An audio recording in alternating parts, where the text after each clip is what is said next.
Olá, boa tarde a todos. Ah, Muito obrigado a vocês que estão nos assistindo. Estamos inaugurando aqui a primeira webinar, uma live de um webinar sobre o tema de disrupções biodigitais na agricultura. Como que a biotecnologia e as tecnologias digitais vão impactar o agronegócio no Brasil. Né? E para isso nós temos convidados muito especiais, o Dr. Tsen-Chun Kang, diretor de pesquisas e novos negócios do Grupo Jato, Fernando Lemos, CTO e vice-presidente de inovação da Microsoft Brasil, Dr. José Eduardo, professor pesquisador do Instituto Biológico de São Paulo, e José Eugênio, presidente do grupo Agro Terenas e, como ele mesmo pediu para dizer, um agricultor apaixonado. Né? Então nós temos aqui uma visão bem ampla, bem abrangente da pesquisa, da tecnologia, de quem põe a mão na massa, né? E para a gente poder abordar então esses temas, então eu queria dar uma boa tarde a todos aqui que estão participando conosco. Ah, Eu queria lembrar também as pessoas, o público que nos assiste, que estão assistindo pela rede social, que vocês podem colocar perguntas. Né? Nós temos aqui um pessoal que a gente vai poder responder, a gente vai, à medida do possível, responder algumas perguntas. Esse webinar tem uma previsão de 1 hora de duração. Vai passar voando, tenho certeza, o assunto é muito rico. Tá? A gente vai dividir em 3 blocos. Ao final de cada bloco, vamos ter então um momento de perguntas, caso vocês queiram colocar para nós. Né? Deixa eu me apresentar também. Meu nome é Thiago, também sou professor na faculdade, na FATEC Shunji Nishimura, dos cursos de Big Data no Agronegócio e Tecnologia de Agricultura de Precisão, e um dos coordenadores do programa DTX, que é um programa da Fundação Shunji Nishimura de Tecnologia. Tá bom? Então, eu queria já abrir a primeira pergunta, o primeiro bloco, que é para a gente poder analisar quais são as ameaças e as oportunidades que estão vindo com essa onda. Né? A gente entende que é uma grande onda de tecnologia, que é a junção da biotecnologia com as tecnologias digitais. Né? E isso na agricultura tem também aquela questão da mudança de um foco, principalmente do químico para o biológico. E eu queria abrir essa parte pedindo então para o José Eugênio, aquele que está ali na fazenda, como que ele vê isso, né? Se ele já aplica essas biotecnologias, como que ele vê essa revolução ou essa evolução que está acontecendo no campo. Bom, boa noite a todos. Só testando o meu microfone, tá tudo bem, Thiago? Aí Eu tá me escutando bem? eu estou ouvindo bem? Ok. Agradecer à Fundação Fuji Nishimura, é uma honra poder estar participando desse grupo de pessoas da academia, tanto do grupo do executivo da Microsoft quanto do Instituto Biológico. É muito o TICEM, da Jato, FATEC, etc., todo o grupo Jato, né? Fico muito honrado de poder, quem sabe, poder estar colaborando para esse tema tão atual e que está pegando uma atração muito grande no momento na agricultura brasileira, né? Bom, eu sou um agricultor. Eu queria passar uma breve história aí um pouco mais longa, né? Vamos dizer do sistema agronômico ou do sistema científico da agricultura, né? E há 30, 40 anos atrás a gente teve uma revolução e um acréscimo de produtividade por hectare, capitaneado pelo professor Norman Borlaug, que foi prêmio Nobel, e que o foco, o universo dele era prioritariamente em genética e fertilizações solúveis, né, rapidamente solúveis, né? E veio nesses últimos 40 anos tendo um sucesso muito grande em termos de ganho de produtividade, ganho de custo, e foi uma etapa de evolução. Vamos dizer, em torno de 10 anos para cá, esse modelo de agricultura, vamos dizer, convencional, né, Uhum. que foi capitaneada por ele historicamente, vamos dizer, nesses últimos 30, 40 anos, começou a surgir uma complexidade, vamos dizer, ou desafios ecológicos, né, muito maiores, porque esse modelo começou, as evoluções tecnológicas começaram a se tornar com menos custo-benefício que se davam há 20, 30 anos atrás. Por quê? Porque todo o modelo de agricultura convencional veio no universo, prezando prioritariamente o universo químico, né? Que é um universo de você colocar fertilizações solúveis, de você controlar a praga com moléculas sintéticas que matam a praga, né? Ou controlam a praga na questão do conceito de vida ou morte, né? E esse modelo foi encarecendo, né? Foi se concentrando com as grandes empresas globais e foi se concentrando, foi encarecendo para o agricultor. E nesses últimos 10 anos, começou a surgir, e eu fico muito contente, né? Porque há 15, 20, 15, entre 15 e 10 anos para trás, existia uma polaridade muito grande entre a agricultura convencional e a agricultura orgânica, né? E tinham ingredientes muito ideológicos nesses dois polos opostos, né? Quem é orgânico, seria mais ou menos um estilo de vida, uma religião, um dogma, e os convencionais, seria a direita e a esquerda, se a gente puder fazer uma analogia, né? Uhum. E nos últimos 10 anos está surgindo uma terceira via, né?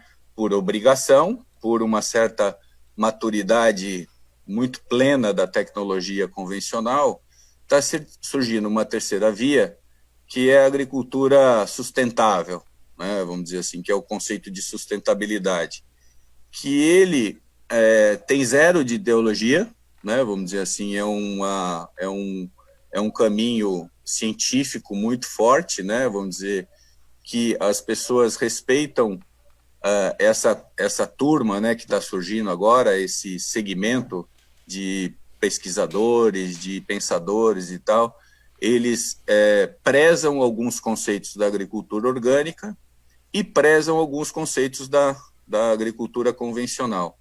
E essa terceira via, eu fico muito contente que eu sempre acreditei nisso, né, porque a virtude está no meio termo, né, vamos dizer assim. Então, veio evoluindo, tem pessoas que estão, agricultores médios, já com base científica, tal, entrando já num modelo economicamente altamente sustentável e lucrativo, né, levando em conta essas polarizações históricas, né, e a cada ano que passa vão se evoluindo as práticas, né? Vamos dizer, a ciência prática, né? Nós, lá na empresa, que por uma questão individual, vamos dizer, estão em solos restritivos, né? Solos arenosos, nós começamos a entrar nessa terceira via há uns 3 anos atrás, 4 anos atrás, que nós fomos modelando, modificando e transformando o sistema da agricultura convencional para a agricultura sustentável, né? Olhando algumas características preconizadas pelos produtores orgânicos e não deixando de prezar também os pontos positivos da agricultura convencional, né? Aí, como que a gente pode, vamos dizer, classificar as primeiras possíveis classificações de rotas, né? Vamos dizer assim. A primeira rota, dentro deste universo sustentável, tem 2 rotas bem macro, bem genéricas, que são não opostas, mas são diferentes, né? Vamos dizer assim. E eu colocaria um ingrediente também mais da planta, que seria a planta, seria as proteções de planta, que seriam as proteções da parte aérea da planta, e o universo do solo, né, da biota do solo, da matéria orgânica, da dinâmica hormonal, microbiológica de solos, que essas coisas são muito interligadas. Então, nós temos esses dois conceitos estruturais, né, esses dois né, conceitos, essas duas técnicas, realidades estruturais da natureza, que existe na prática dois conceitos. Alguns pesquisadores da agricultura sustentável, eles vão por um caminho de isolar bactérias, fungos e micro-organismos, né? E outros pesquisadores trabalham com comunidades de bactérias, né? Então, ele trabalha com essas comunidades e é um conceito da dinâmica da microbiota do solo e que essas bactérias vão se sucedendo nos papéis, vamos dizer, de cada uma, né? Então, são dois conceitos diferentes. Aí eu acho que o Dr. José Eduardo pode aprofundar mais nesse conceito dessa separação, né? Numa coisa mais científica e mais profunda, né? Mas eu acho que isso daí, nós, lá na Agroterenas, nós estamos tendo já resultados práticos, né?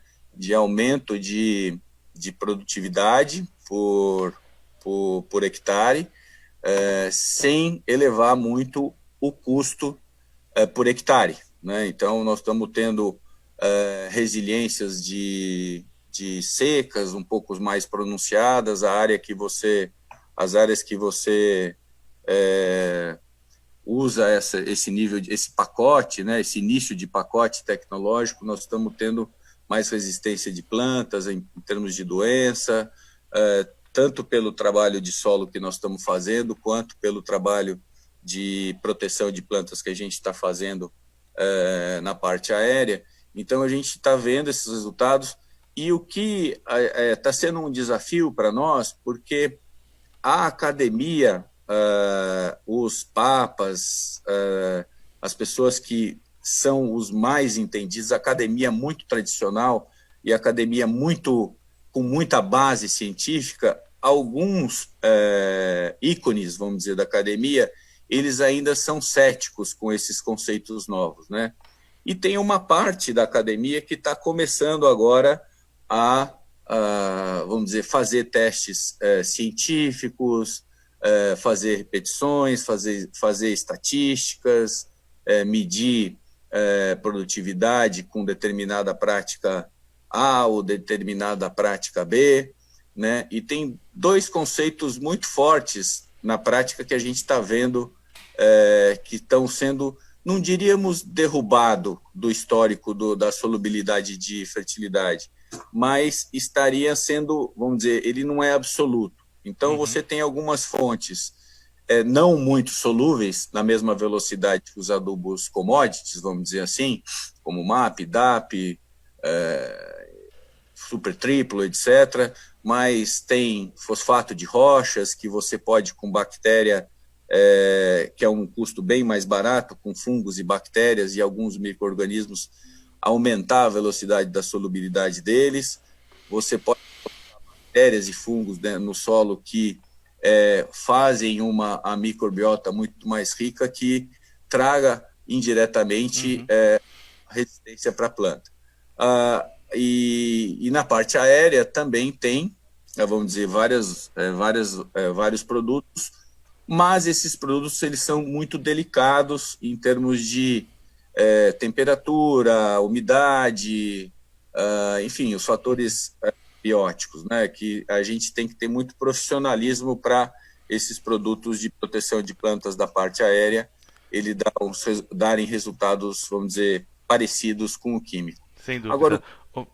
indo Desculpa para a interromper. conclusão, Opa, desculpa, pode concluir. só mais um minuto aí, eu falei que eu era meio prolixo aí, um pouco, só concluir. Indo para a conclusão, eu acho que assim, a gente não pode menosprezar algumas características da agricultura conservadora e não pode menosprezar algumas características da cultura orgânica. Eu acho que essa terceira via ela está pegando muita tração, está trazendo resultado, e é uma coisa que vai, a cada dia, vai ser exponencial o aumento de consumo, de utilização dessa via, desse caminho. Desculpa aí me prolongar um pouco, Tiago. Imagina, sua Sua fala talvez seja da mais importante, aquele quem está ali no dia a dia fazendo a coisa acontecer. É que você tinha mencionado um pouco sobre essa parte acadêmica e temos representantes da academia aqui, né? Gente que lida com É, biotecnologia. E eu queria ouvir então um pouco do José Eduardo, né? O posicionamento dele em relação a isso. Ele tem muita experiência, né? Com implantação de fábricas de bioprodutos. Né? Acho que podia comentar um pouco sobre essa parte da pesquisa também para nós. Ok, obrigado pela oportunidade de participar aqui com vocês. É uma experiência nova para a gente também.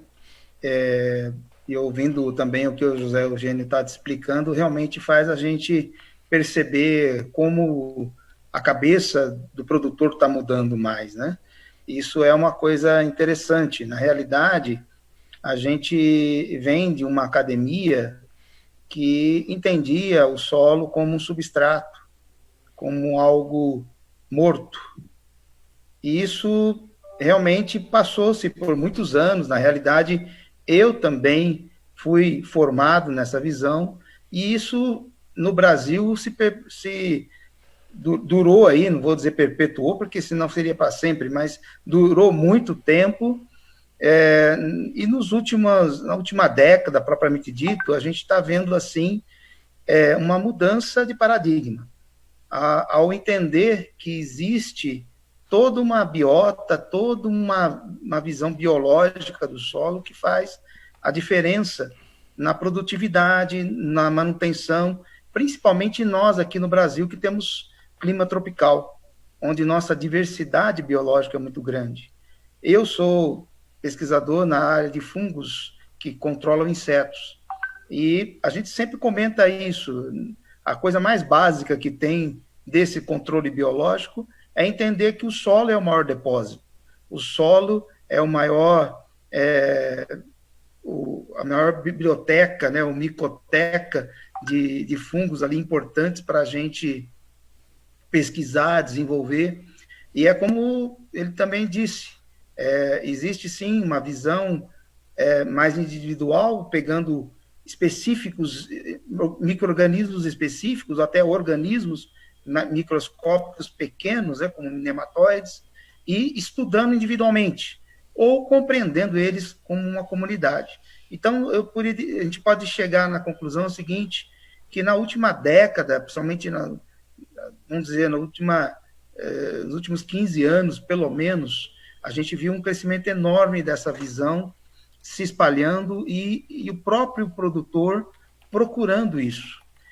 A gente tem a oportunidade de passar pelo Brasil e ver assim áreas de agricultura extensiva com aplicações imensas de 30, 40 mil hectares com produtos biológicos desenvolvidos, produzidos por empresas, às vezes até mesmo dentro ali da própria fazenda, tentando entender o processo, às vezes sem tanta ciência, mas querendo compreender, e isso tem chamado a atenção, né? O Instituto Biológico, por exemplo, já estava há mais de 50 anos trabalhando em cima de controle biológico, visando esses organismos individualmente, mas hoje a gente já sabe que não dá só para ficar nisso, né? Além de entender individualmente cada uma dessas espécies de micro-organismos, a gente tem que entender toda essa biota. E com isso, com toda certeza, nós vamos precisar de várias disciplinas juntas, como química, como biologia, e até, como um dos objetos aqui desse webinar, falar de digital, por que não? Afinal de contas, o produtor também quer se desenvolver e ter mais condições, que é uma linha importantíssima, que se a gente vai pensar em aplicar biológicos para desenvolvimento da agricultura, e isso já é uma realidade, a gente vai precisar monitorar, a gente vai precisar saber quando vai aplicar, o que vai aplicar, que momento vai fazer isso, e o mundo digital vai nos ajudar muito com isso. Isso é fundamental. Então, tentando aqui fazer uma ligação com tudo isso, a gente está vendo aí a oportunidade de desenvolvimento de um setor que está com pelo menos 20% de crescimento ao ano. Isso é fundamental. Muito bom. E falando em tecnologia, em digital, acho que você já fez o gancho, né?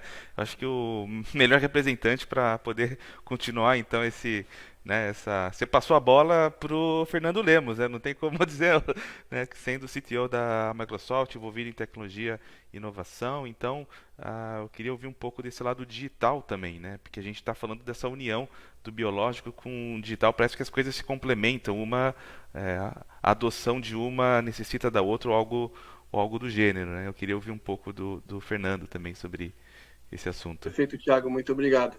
Obrigado pelo convite para estar aqui com vocês e debatendo o tema do biodigital, essa evolução da tecnologia agricultural usando a biotecnologia e a tecnologia digital.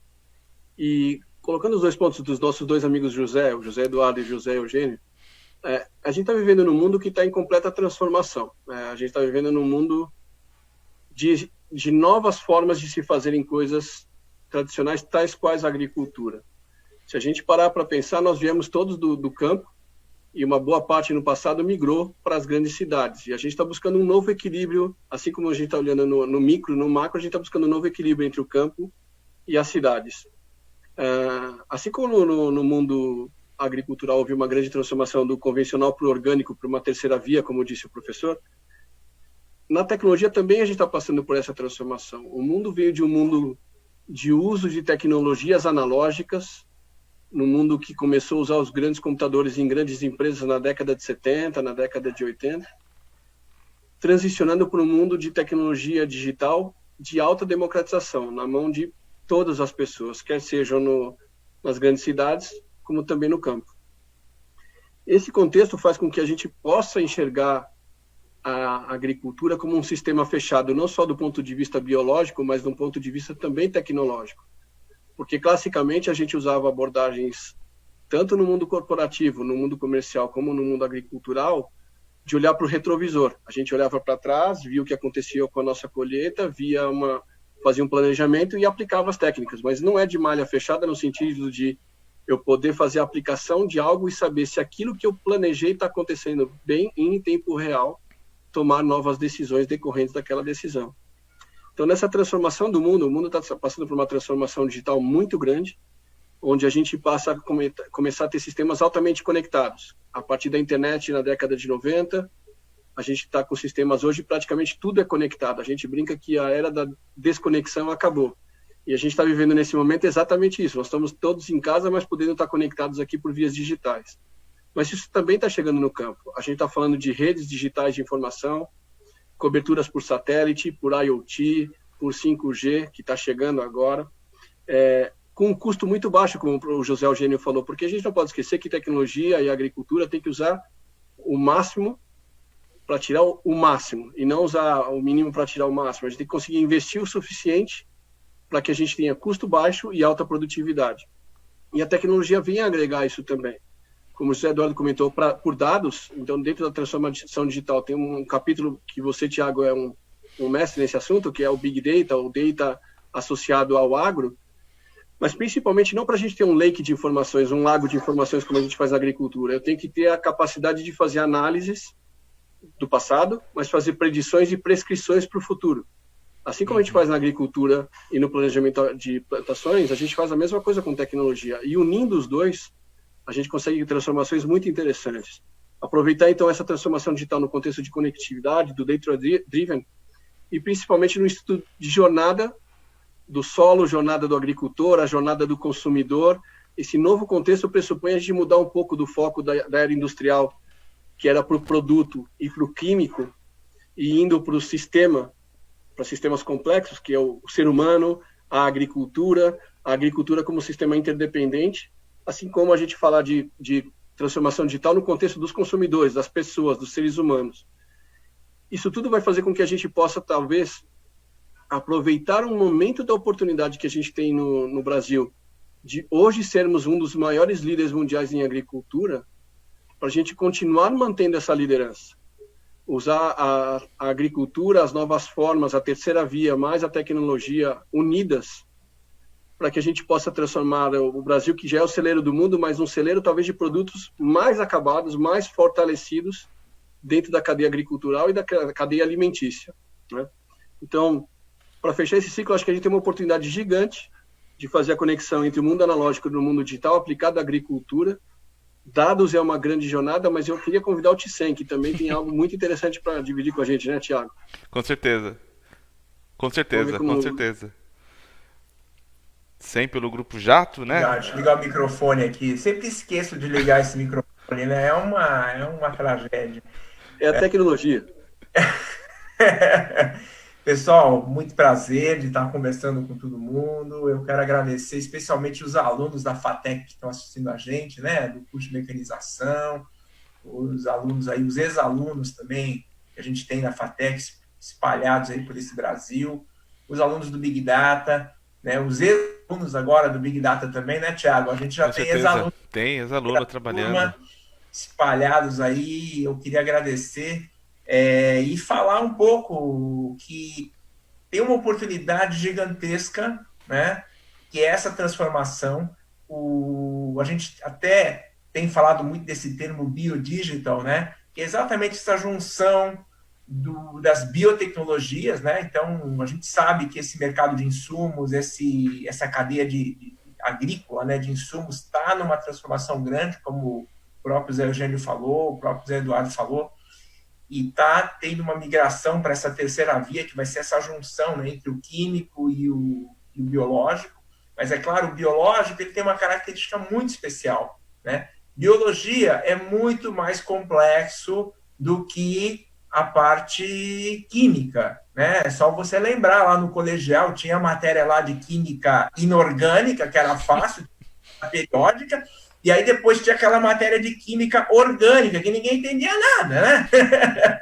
Tanto que eu tinha trauma de química orgânica, né? Então eu fui fazer engenharia elétrica, porque eu não conseguia entender como é que eram aqueles fenóis, né? Aquelas ligações covalentes de carbono, uma loucura, né? E é disso que nós estamos falando. Nós estamos saindo de um mundo químico tradicional para um mundo biológico, que é muito mais complexo, né? Porque a química mexe com coisas inertes, né? Enquanto que a biologia mexe com vida, né? E vida é uma das coisas mais complexas que tem sobre a face da Terra. Eu acho que o Zé Jânio resumiu muito bem, né? Inclusive, eu gostei bastante do que ele falou. A tecnologia sempre, nos últimos 40 anos, foi muito ligada à genética de planta, né? E a parte química, NPK, coisa desse tipo, né? Muito mais simples. Hoje nós estamos falando de genética de planta, isso vai continuar, obviamente, mas nós estamos falando de genética de bicho, genética de fungo, genética de bactéria, né? E todo mundo sabe que o reino animal, né, do ponto de vista de genética, é muito mais complexo que o reino vegetal, né? Em termos de genética, né? Tem muito mais cromossomo, tem muito mais tudo para trabalhar. Então, realmente tem uma revolução acontecendo na área agrícola, né? Novas tecnologias. Eu gosto muito de contar a história. Então, eu gosto de lembrar que a Kodak, né, ela passou por uma revolução, uma transformação parecida, onde a fotografia saiu do mundo químico e foi para o mundo eletrônico, né? E todo mundo conhece a história, né? Mas só para repetir aqui, foi a própria Kodak que inventou a tal da câmera digital, né? Que depois matou ela, porque ela não soube entender, né, que o mundo dela estava migrando, né? E estava saindo do químico e indo para o mundo eletrônico, para o mundo digital. Eu acho que o que nós estamos, assim, a agricultura, hoje, ela está passando por um fenômeno semelhante. Nós estamos enxergando que tem uma mudança tecnológica grande vindo, estamos saindo do químico e indo para esse biodigital, que é essa né, parceria entre o mundo da biotecnologia, que traz muitos benefícios para a agricultura, né? Só que por ser muito complexo, para a gente poder dominar e realmente aproveitar esse mundo biológico, nós vamos ter que trabalhar muito com a área digital, e aí vem IoT, Big Data, Analytics, né? Vem todo o pacote digital que vai ser um complemento importante para que essas tecnologias, para que essas biotecnologias, elas possam funcionar bem. Tá? Obrigado aí pela oportunidade da gente estar aqui compartilhando também. Excelente, obrigado, Tsen. Também queria agradecer quem está nos nos assistindo. Temos agora ao vivo 107 pessoas, né, nos acompanhando, pessoas de vários lugares do país, vários ex-alunos, vários alunos, vários colegas, pessoal que participou do DTX, pessoas que estão já buscando participar do próximo, né? Temos algumas perguntas já, né? Temos uma pergunta aqui do professor Alan Siriani, também professor aqui do Big Data, né? Ele está e pesquisador também do CIAG. Ele pergunta como vocês estão vendo as grandes empresas, BASF, Syngenta, tendo que competir em cadeias de biotech com empresas menores, porém mais ágeis, como Bug, Biocontrole e tantas outras. É uma pergunta interessante aí. A gente está com um tempo curto, mas acho que vale a pena. Eu não sei para que ele não direcionou essa pergunta. Não. Acho que pode ser para o Zé Eduardo e para o Zé Eugênio, né? Essa é uma pergunta bem na linha deles. Quer começar, Zé Eduardo? Começa aí. Tudo bem. Essa é uma situação que a gente imaginava que ia passar, né? E durante muitos anos, aqui no Brasil, vamos falar, porque é bem interessante que o que a gente nota é que o cenário no Brasil, em relação a essas grandes empresas, né, produtoras de agroquímicos, carros-chefes aí, e também de fertilizantes, vamos colocar aí junto, elas, de certo modo, utilizaram um sistema de agricultura que favorecia essa linha, que procurava esse tipo de situação. E com as mudanças do próprio mercado, da própria situação de produtividade, porque o que acontece? Chega um determinado momento que aquele fertilizante, aquele produto, aquele herbicida ou aquele inseticida, ele já não consegue fazer o efeito que ele deveria, porque você saturou o sistema, vamos usar esse termo.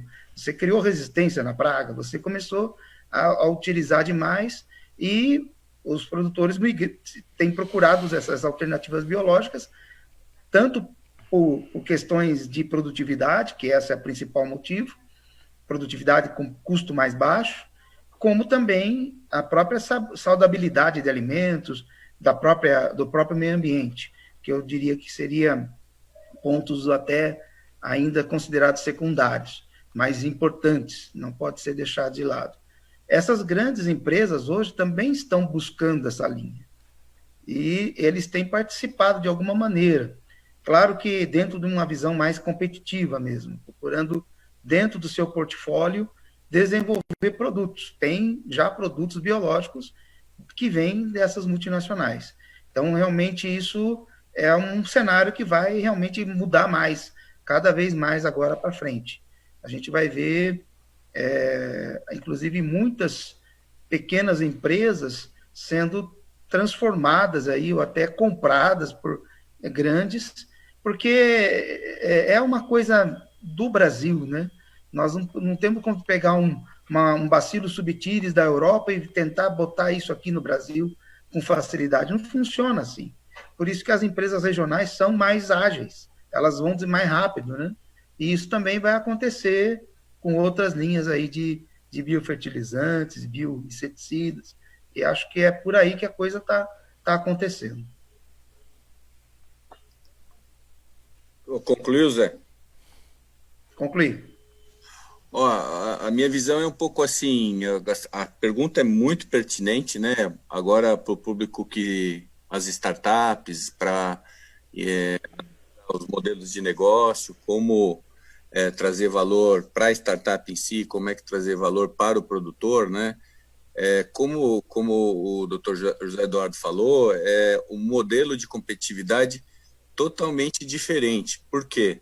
Hoje, que você for pegar uma molécula tradicional da parte das empresas multinacionais, que tem centros enormes de pesquisa no planeta todo, essa molécula custa entre 100 milhões de dólares a 200 milhões de dólares para ser com todos os testes, a pesquisa, os testes, para ver a funcionalidade dela, a acumulação dessa molécula dentro do corpo do ser humano ou dentro da planta, enfim, são custos enormes. Existe vamos dizer assim, eu não sou especialista em patente, né, mas existe uma certa dificuldade prática das patentes, tanto como é que você vai patentear um subtilis, por exemplo, que o Dr. José Eduardo falou. É difícil, né? Você tem a cepa A, cepa B, cepa C, você não consegue ter essa patente, né? Então, é complexo essas multinacionais de bilhões e bilhões de faturamento, eles querem ter uma segurança desse investimento que eles fizeram, como qualquer um gostaria de ter. E esse modelo biológico, o Dr. José pode enriquecer aí, mas tem muitas empresas, muitas startups, algumas em estágios bem mais avançados, com faturamentos aí de 40, 50 milhões de reais por ano, já andando, mas é uma dinâmica de produtos e serviços dentro do modelo muito grande, né? Vamos dizer que ele pode perder, entre aspas, sobre a ótica do empresário, né? O proprietário, o investidor e o proprietário da startup, perder valor rapidamente, né? Vamos dizer, pode se depreciar bastante esse produto que ele produziu ou ele planejou, né? Então, é um modelo de negócio para os interessados em entrar em investimento dessas startups nesse específico segmento, que tem que se pensar muito, porque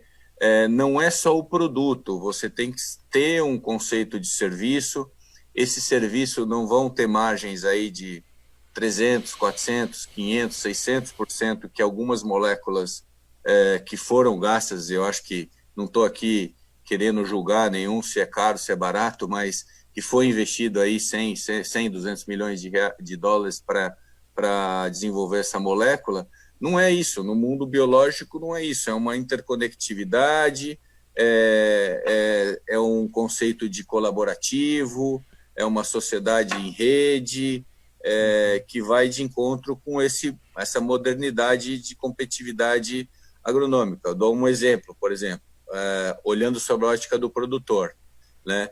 Tem produtores que têm fábricas de biológicos dentro da fazenda, dentro da propriedade, né?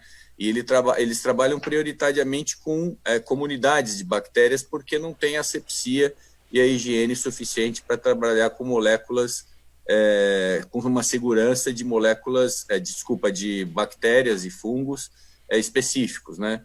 Então, tem as fábricas on-farm, que estão sendo está crescendo nessas taxas que o Dr. José falou, a taxas de 20% ao ano, e tem uma especificidade de algumas empresas já mais estruturadas que trabalham com insetos, com bactérias, com fungos isolados para funções específicas para a proteção de planta, né? Então, essa tem um investimento, tem uma barreira de entrada maior, tem, vamos dizer, uma estabilidade, vamos dizer, de precificação um pouco mais longa do que uma bactéria que já tem as bactérias aí, os acervos de bactérias aí em várias instituições brasileiras, que está lá disponível. É uma questão de conversar, de fazer um plano, uma parceria junto com essas instituições, e que você investir em conhecimento, né? O produtor ou a associação desses produtores investir nesse conhecimento que ele consegue mudar o modelo. Então, o modelo, resumindo, você me corta aí, hein, Thiago, se eu estiver falando muito. Resumindo aí, indo para a conclusão, esse modelo ainda não está, vamos dizer, sedimentado, vamos dizer, da pergunta, lá na pergunta que foi como é que vai ser a postura das multinacionais e as startups e as empresas menores nacionais ou até multinacionais. Ele ainda não está, eu não estou conseguindo entender ainda qual que seria o modelo ideal para você desenvolver mais a longo prazo de um negócio especificamente para áreas de biológicos e trazer valor para o produtor, né? Eu ainda não tenho essa visão, não consigo ter essa visão clara. Muito bom, muito obrigado. Agora nós tivemos uma enxurrada de perguntas, a gente não vai conseguir responder todas agora, mas se vocês, eu posso mandar essas perguntas depois, e elas estão colocadas ali na rede social. Eu queria deixar, pelo menos para o próximo bloco, talvez agora a gente podia ir pensando um pouco quais são, né, os recursos que o Brasil já tem. Né? Nós temos forças nessa área. Qual que é a força do Brasil em biotecnologia, né, e nessa junção com tecnologia digital? Quais são os recursos que nós temos disponíveis para enfrentar essa onda que ela está vindo, né? Ela vai vir de alguma maneira, então às vezes tem várias startups, tem empresas grandes, como foi colocado, é uma mudança que vai acontecer. O Hannes, aproveitando só para colocar, o professor Hannes também, perguntando sobre mudança de mentalidade das pessoas em relação a isso, perguntando sobre o papel do setor público, né, o Imar Almeida, ou seja, tem várias, mas assim, o Brasil ele tem recursos, né, para isso. Quais são as forças que o nosso país tem, né, para aproveitar essa onda e surfar ela, né? No fundo, acho que é isso, no agronegócio. E aí, acho que falando em recurso, eu queria ouvir de novo do Zé Eduardo, eu acho, né, para dizer, principalmente nessa parte de biologia.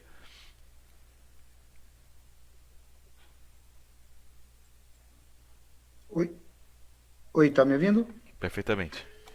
Só me repete para eu compreender melhor essa. Não, a pergunta é a seguinte: quais são as forças, né? Porque a gente falou quais são as oportunidades, o que está vindo sobre essa onda, mas que Sim. forças, que recursos o Brasil tem, né, em biotecnologia, em conhecimento,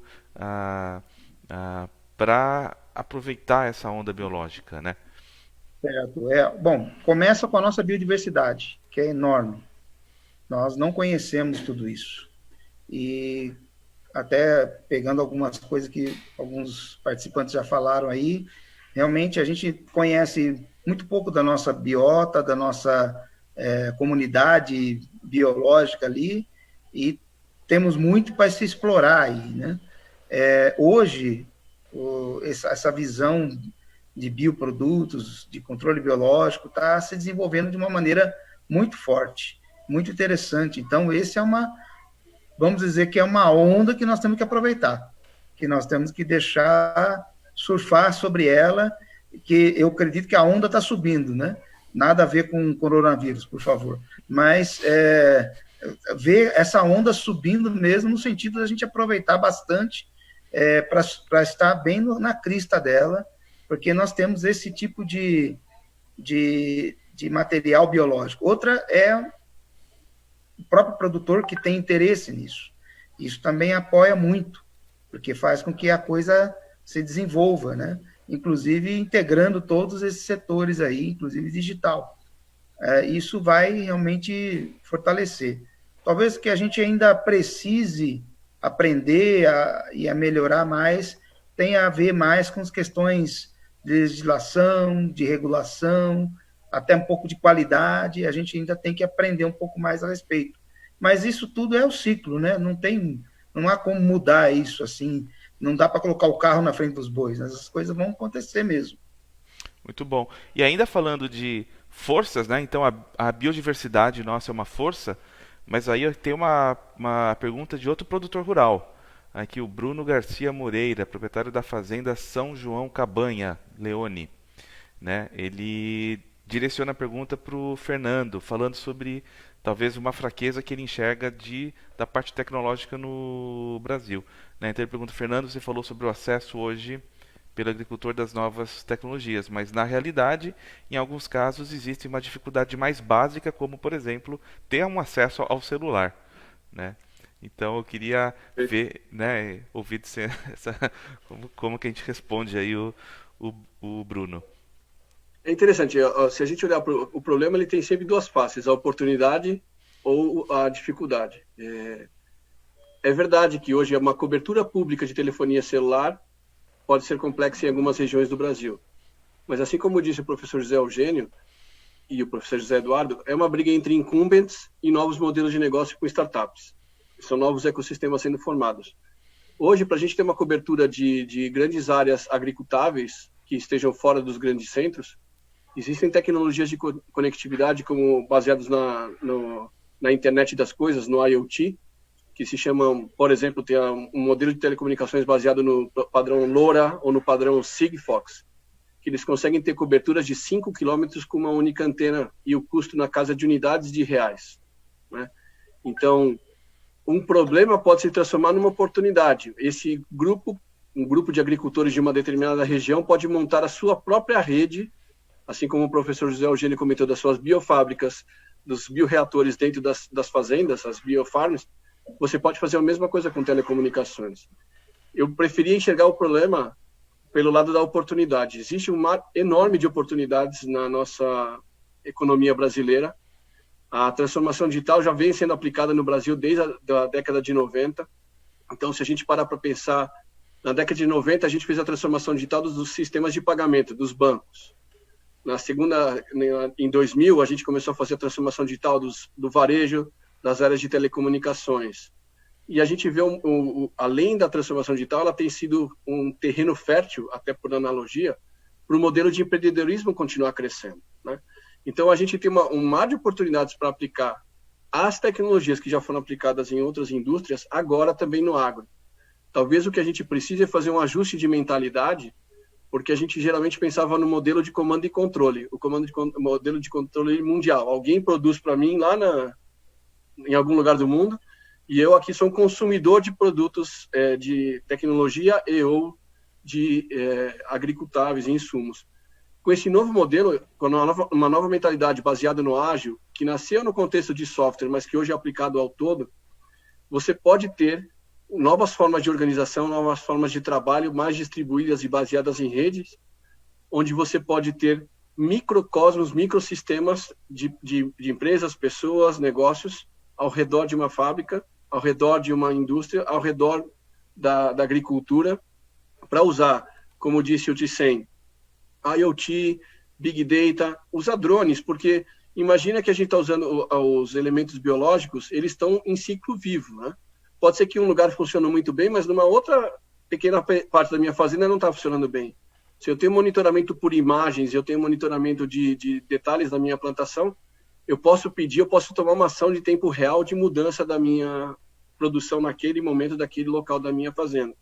Então, usar o contexto do que a gente já usou em outras indústrias, na indústria da área agricultural, a gente pode ter uma mega fortaleza para o Brasil, que é já juntar experiências e inteligências para um único contexto. E olhar os problemas, como disse a pergunta do nosso amigo, os problemas são oportunidades. Imagina se a gente tiver microcélulas de telecomunicações baseadas nos padrões de IoT, cobrindo hectares e alqueires de fazendas para poder ter dados em tempo real de uma plantação, montando no marketplace de informações e dados unificado que dê respostas em tempo real para uma região, uma cidade, um país e um estado. Então, acho que seria essa forma como eu responderia, Thiago. Muito obrigado, Fernando. Como eu falei, essa live ia voar o tempo, né? Faltam 10 minutos, já estamos 50 minutos falando, parece que começamos agora, né? Porque o assunto é muito interessante, tem muitas perguntas. Infelizmente a gente não vai conseguir passar por todas elas, porque as respostas são complexas, né? Mas como faltam 10 minutos, eu queria deixar uma palavra final de cada um dos nossos participantes, né? Uma mensagem de encerramento, e se der tempo a gente faz mais uma pergunta no final.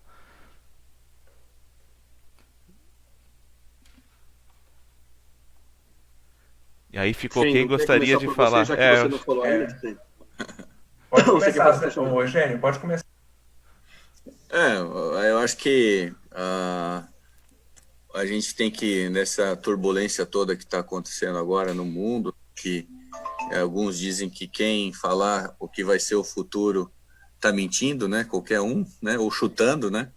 Eu acho que essas paixões aí e essas tecnologias e esses novos modelos de negócio faz com que a gente passe essa quarentena aí com a mente irrequieta, e enriquece muito a gente para pensar, estrategiar e ver que a gente tem que dar valor para muitas coisas além só do do dia a dia, né? Você parar um pouco para pensar e se planejar é muito positivo, né?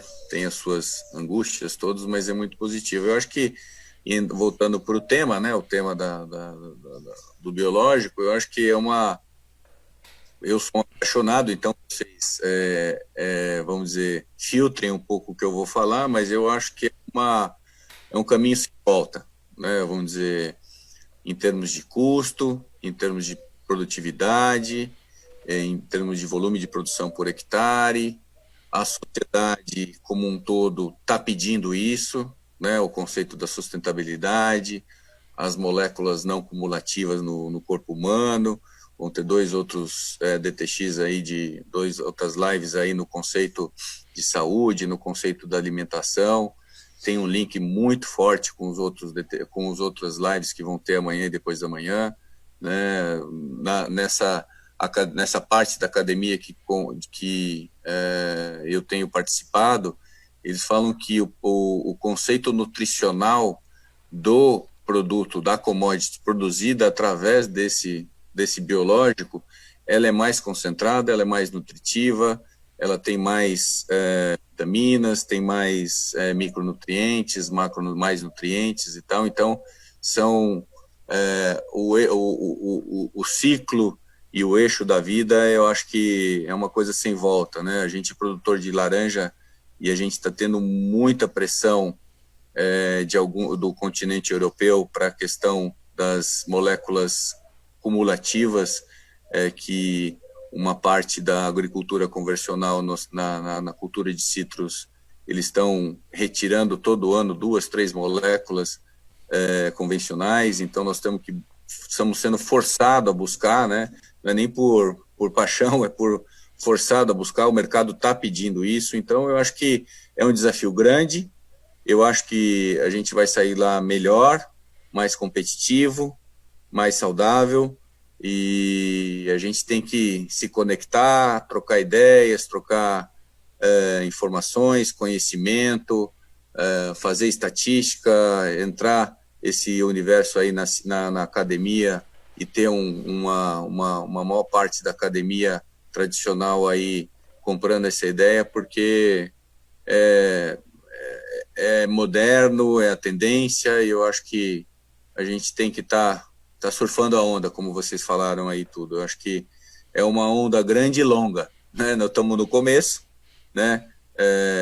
Tem muita coisa para se conhecer, se aprofundar, se entender, compreender, saber por que funciona, para que não funciona, e tem vários caminhos aí tecnológicos, como o doutor José Eduardo falou, que é o solo, é a planta, é proteção de plantas, é nutrição, é equilíbrio da biota, enfim, tem um universo de temas aí para a gente trabalhar e reformular o sistema, ou começar a reformular, ou evoluir, não diríamos uma disrupção ou uma revolução, é uma evolução do modelo de rotina e de manejo das culturas na agricultura.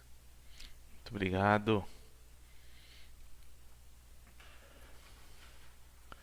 Podemos Bom, deixa eu falar um pouquinho aqui também. Eu queria, né, realmente destacar que o Brasil está realmente, falar assim, a porta da esperança, né? Se vai abrir e nós vamos encontrar um mundo, né, cor-de-rosa ali, ou se nós não vamos ficar lá. Então, eu acho que o Brasil tem que escolher suas batalhas, né? Eu acho que essa é uma batalha que não é de uma cidade, não é de uma empresa, tem que ser uma batalha de um país, né? Da gente se posicionar realmente nesse mundo do biotech. O biotech a gente sabe que é o que está puxando hoje as principais tendências tecnológicas do mundo, né? E se o Brasil quiser, né, ser o país do futuro, essa é a oportunidade, né? Eu sempre falo, o Brasil é campeão mundial de perder bonde, de deixar passar cavalo arriado, né? Mas esse nós não podemos deixar passar, porque nós temos todas as condições, né? Nós temos vantagem competitiva, nós temos pesquisa, nós temos a favorabilidade da biodiversidade, nós temos a própria agricultura tropical, que é muito diferente da agricultura temperada, nós temos tecnologia, temos a parte digital, que o Brasil é muito avançado, né, em outras áreas, como, por exemplo, na área bancária, na área de varejo, que a gente vai poder trazer e aportar para a agricultura. Todos os, vamos dizer assim, todos os elementos estão alinhados e a gente tem que realmente abraçar essa oportunidade e fazer do Brasil o país do biodigital, né, o país que vai realmente agregar valor em cima dessas novas mudanças tecnológicas. Obrigado. Muito obrigado, José Eduardo. Eu só vou resumir em pouquíssimas palavras, que a gente às vezes não percebe. É que nós estamos vendo assim uma grande oportunidade de negócios em várias frentes e desenvolvimento de uma nova visão de negócio também na agricultura, né? Como empresas, startups e realmente criação de empregos. Isso é uma coisa que está dentro de todo esse processo que está acontecendo aí, dessa revolução biológica na agricultura do Brasil. E esperamos que a gente consiga colaborar cada vez mais para isso. Obrigado. Obrigado. Fernando. Vamos lá. Eu acho que, fechando esse assunto, acho que a gente tem uma oportunidade única e ímpar na mão. A gente está começando uma nova década, 2020. Quer por escolha, quer por necessidade, nós estamos numa parada estratégica de repensar a vida, repensar os valores, como disse o José Eugênio, mas talvez repensar também a forma como a gente quer, não só como Brasil, mas como brasileiro, a gente quer ver essa história daqui 10 anos. E para a gente ver a transformação daqui 10 anos, a gente tem que começar hoje. E se a gente olhar todas as nossas fortalezas, tanto na agricultura, no bio e no digital, eu acho que a gente forma essa nova tríade do bio-digital e a gente tem a capacidade de usar as novas experiências, assim como o Digital Transformation Experience, o DTX, é usar um novo olhar, um novo ecossistema, uma nova forma de trabalhar, de se organizar e fazer a capacidade de trabalhar em conjunto a tecnologia, a agricultura e a biologia para a gente formar um novo paradigma, que o Brasil seja líder nessa frente e que talvez, como no passado, voltarmos a termos não só exportação de produtos agricultáveis, mas também exportar tecnologia de plantação, tecnologia de produção do Brasil para o mundo e criar uma nova história. Eu acho que, ao invés de sermos, como disse o José Eugênio, provocados para a gente parar de usar alguma coisa, que a gente seja o líder de aplicar primeiro antes do que os outros, trazer a inovação aqui e a gente ditar os caminhos para o mundo a partir do Brasil. Então, sou otimista, acredito que a gente tem uma chance única de fazer isso e o biodigital é um caminho e pode ser um caminho muito importante para essa nova geração e a nossa nova década. Muito obrigado, Fernando. Muito obrigado a todos vocês.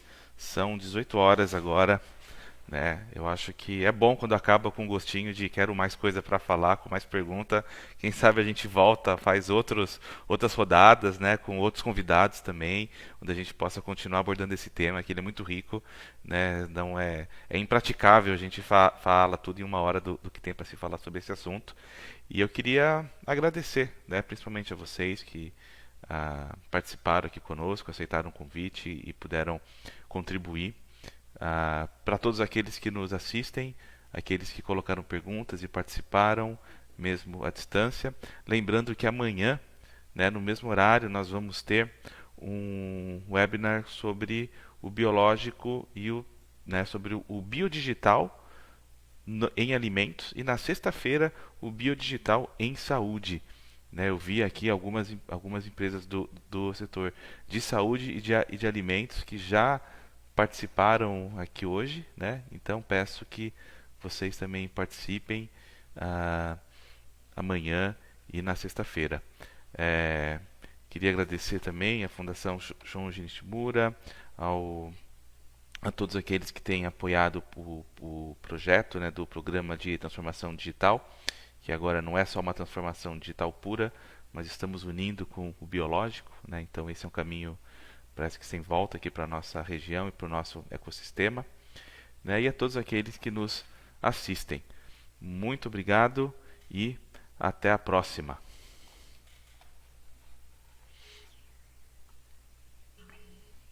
Tchau, tchau para vocês. Tchau, Tchau, tchau. tchau. Obrigado.